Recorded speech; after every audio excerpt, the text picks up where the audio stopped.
Game-changing a.ttack on critical infrastructure site causes outage. Hackers who may have been working on behalf of a nation recently caused an operational outage at a critical infrastructure site, researchers said Thursday. The attackers did so by using a novel piece of malware to target the system that prevents health and life-threatening accidents. The malware was most likely designed to cause physical damage inside the unnamed site, researchers from the Mandiant division of security firm FireEye said in a report.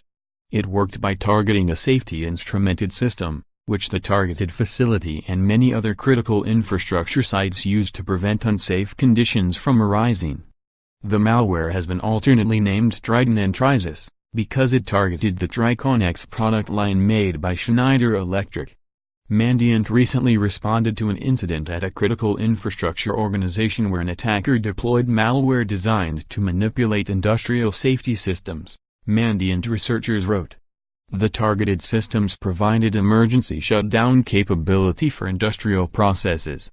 We assess with moderate confidence that the attacker was developing the capability to cause physical damage and inadvertently shut down operations. The accidental outage was likely the result of the Triconex SIS, or Safety Instrumented System. The SIS shut down operations when it experienced an error that occurred as the hackers were performing reconnaissance on the facility. Although the hackers were likely seeking the ability to cause physical damage inside the facility, the November shutdown was likely not deliberate. Further reading: hackers trigger yet another power outage in Ukraine. FireEye's report is the latest to chronicle an unsettling escalation in hacks on industrial control systems used in power plants, gas refineries, and other types of critical infrastructure. In December of 2015 and again in December of last year, hackers breached security inside Ukrainian electric facilities and used their unauthorized access to cause power outages during one of the coldest months in Eastern Europe. A decade ago, hackers reportedly working on behalf of the US and Israel deployed the Stuxnet worm to sabotage uranium enrichment centrifuges in Iran. Triton wouldn't work on another critical infrastructure facility without being rewritten. Still, it represents a new paradigm in industrial control hacking that's likely to be copied in future breaches.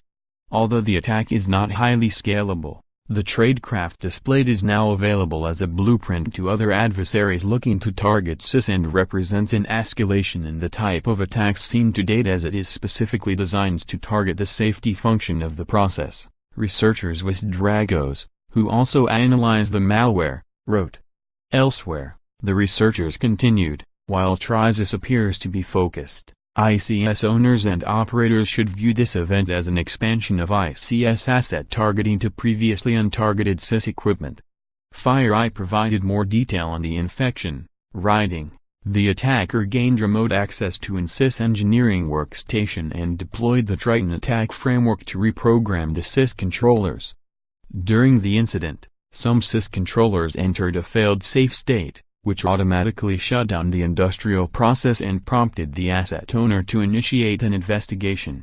The investigation found that the SIS controllers initiated a safe shutdown when application code between redundant processing units failed a validation check, resulting in an MP diagnostic failure message.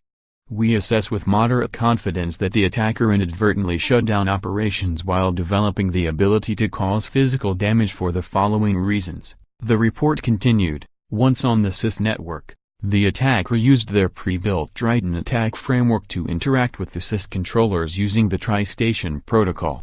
The attacker could have caused a process shutdown by issuing a halt command or intentionally uploading flawed code to the SIS controller to cause it to fail. Instead, the attacker made several attempts over a period of time to develop and deliver functioning control logic for the SIS controllers in this target environment. While these attempts appear to have failed due to one of the attack script's conditional checks, the attacker persisted with their efforts. This suggests the attacker was intent on causing a specific outcome beyond a process shutdown. FireEye went on to assess with moderate confidence that the hackers were sponsored by an unnamed country. The researchers based that assessment on the targeting of critical infrastructure, the persistence of the attackers, the lack of a financial reward, and the technical resources needed to make the malware work.